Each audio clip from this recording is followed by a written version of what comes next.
সঙ্গীত, নৃত্য ও আবৃত্তি চর্চার নিবেদিত প্রাণ সাংস্কৃতিক সংগঠন সুরের মেলা এবার উদযাপন করছে তাদের এক দশকের পথ চলা। আজ বিকাল ৩টা থেকে তাদের এই অনুষ্ঠান শুরু হয়েছে এবং রাত ৮টা পর্যন্ত রাজধানীর Gulshan the capital recreation club মিলনায়তনে অনুষ্ঠিত হচ্ছে তাদের ১০ম প্রতিষ্ঠাবার্ষিকী ও ২৩তম আসর।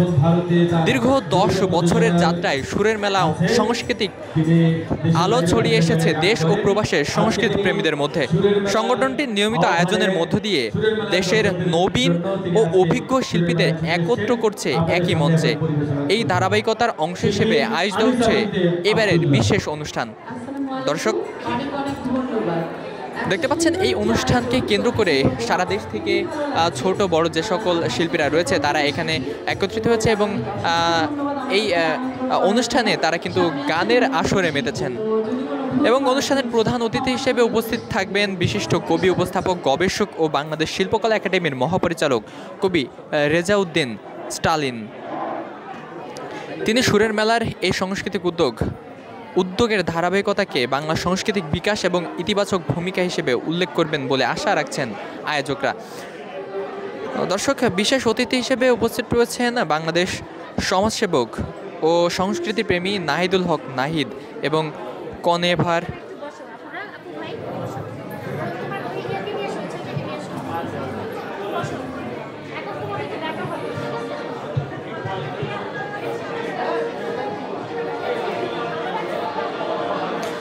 দর্শক, অনেক বড় বড় শিল্পী এবং গণ্যমান্য লোক এই সাংস্কৃতিক অনুষ্ঠানে কিন্তু প্রধান অতিথি হিসেবে রয়েছেন এবং অনুষ্ঠানে দেশ বিদেশের নবীন ও প্রতিষ্ঠিত শিল্পীরা সঙ্গীত, নৃত্য ও আবৃত্তি পরিবেশন করবেন।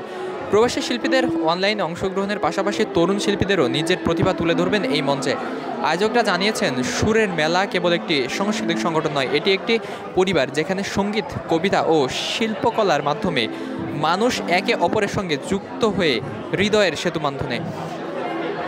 দর্শক, সুরের মেলার অন্যতম উদ্যোক্তা জানান, আমরা চাই সংস্কৃতি হোক মানুষের মানবিক বিকাশের মাধ্যম। শিল্পী ও সংস্কৃতি চর্চা মানুষকে আলোকিত করে, তাই এই আয়োজনের মাধ্যমে আমরা সংস্কৃতির ধারাকে আরও গভীর করতে চাই। 10 বছরের পথ চলায় সংগঠনটি শুধু সঙ্গীত অনুষ্ঠানেই সীমাবদ্ধ থাকেনি, বিভিন্ন সময়ে সমাজসেবামূলক কাজ, সাংস্কৃতিক প্রশিক্ষণ এবং তরুণ শিল্পীদের উৎসাহ প্রদানের উদ্যোগও নিয়েছে তারা। এবারও সেই ধারাবাহিকতা বজায় রেখে আয়োজনের পরিকল্পনা করা হয়েছে একটি ব্যতিক্রমধর্মী সাংস্কৃতিক সন্ধ্যার, যেখানে থাকবে কণ্ঠশিল্পীদের পরিবেশনা, আবৃত্তি, যন্ত্রসঙ্গীত এবং নৃত্য অনুষ্ঠানের সংমিশ্রণ।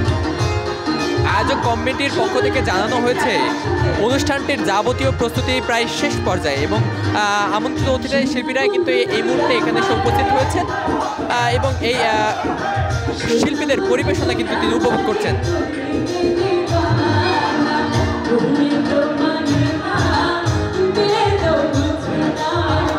দর্শক দেখছেন, সেই অনুষ্ঠানে কিন্তু এই মুহূর্তে শুরু হয়েছে এবং 10মবারের মতো তাদের প্রতিষ্ঠাবার্ষিকী এবং 23তম আসর কিন্তু তারা পালন করছেন।